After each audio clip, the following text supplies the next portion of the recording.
Assalamualaikum warahmatullahi wabarakatuh. Apa kabar sobat Tinta Kisah semua? Bertemu lagi dengan Kak Upit di sini yang akan membawakan kisah-kisah menarik dan inspiratif untuk kamu semua. Sobat Tinta Kisah, apa sih yang ada di pikiran kalian ketika mendengar nama Dajjal? Kiamat? Mata satu? Kafir? Akhir zaman? Ya, nggak jauh-jauh dari itulah ya. Ya, memang karena berdasarkan informasi yang kita dapatkan selama ini, bahwa kemunculan Dajjal itu merupakan salah satu tanda besar dari datangnya hari kiamat. Sebagaimana halnya hari kiamat, yang hanya Allah lah yang maha mengetahui kapan akan terjadinya, sosok Dajjal sendiri pun memang sampai saat ini masih menjadi misteri. Rasulullah SAW hanya memberikan tanda-tandanya agar kita umat muslim dapat tetap waspada karena kemunculan Dajjal ini merupakan fitnah yang sangat besar.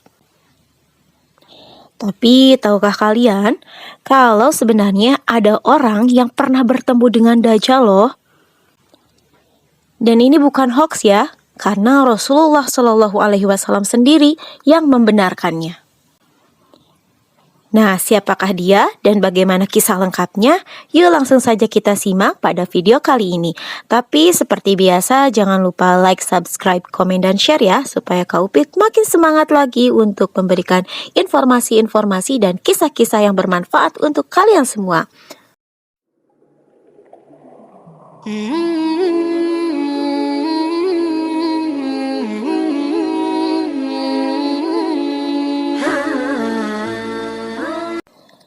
Perasaan Tamim Ad-Dari dan rombongannya sangat lega. Setelah 30 hari terombang-ambing di tengah samudra, mereka akhirnya dapat melihat kembali daratan. Ombak besar yang bergulung-gulung dengan langit yang suram telah terlewati. Semula, Tamim bersama 30 orang dari kabilah Lahem dan Juzam mengira mereka tak akan selamat dan tak akan pernah bertemu dengan Rasulullah SAW. Harapan para pemeluk Nasrani itu untuk bersyahadat di hadapan beliau seakan pudar ditelan badai. Hari telah mulai gelap, perlahan-lahan kapal mereka mendarat. Tamim dan seluruh penumpang kapal turun untuk beristirahat. Tiba-tiba mereka dikejutkan oleh hadirnya seekor binatang aneh yang menakutkan. Binatang itu penuh dengan bulu yang sangat lebat hingga tak terlihat jelas mana bagian muka ataupun ekornya. "Binatang apakah kau ini?" tanya Tamim dengan gemetar. "Aku adalah Al-Jassasah," desis binatang itu.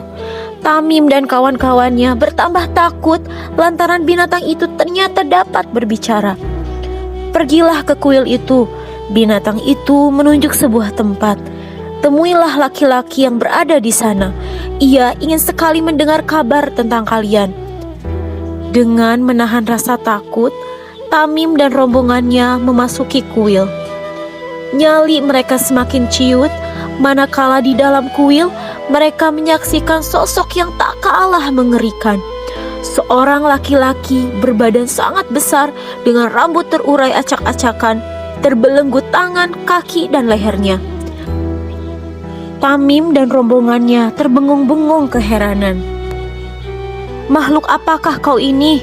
tanya Tamim. Sesungguhnya batinnya mulai mengenal laki-laki di depannya. Huruf kaf, fa, dan ro di dahinya mengingatkan Tamim pada sosok yang kedatangannya teramat dibenci, yaitu Dajjal. "Bukankah kau telah tahu siapa aku?" jawab makhluk itu seolah mampu membaca pikiran Tamim.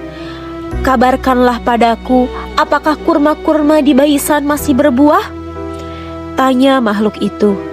"Ya, masih," jawab Tamim. "Sebentar lagi kurma-kurma itu tidak akan berbuah lagi," sahut makhluk itu. "Apakah danau Tobariyah masih menyimpan air?" "Ya, masih," jawab Tamim lagi. "Sebentar lagi danau itu akan kering," jawab makhluk itu. "Apakah mata air Zugor masih mengalirkan air?" "Ya," jawab Tamim lagi.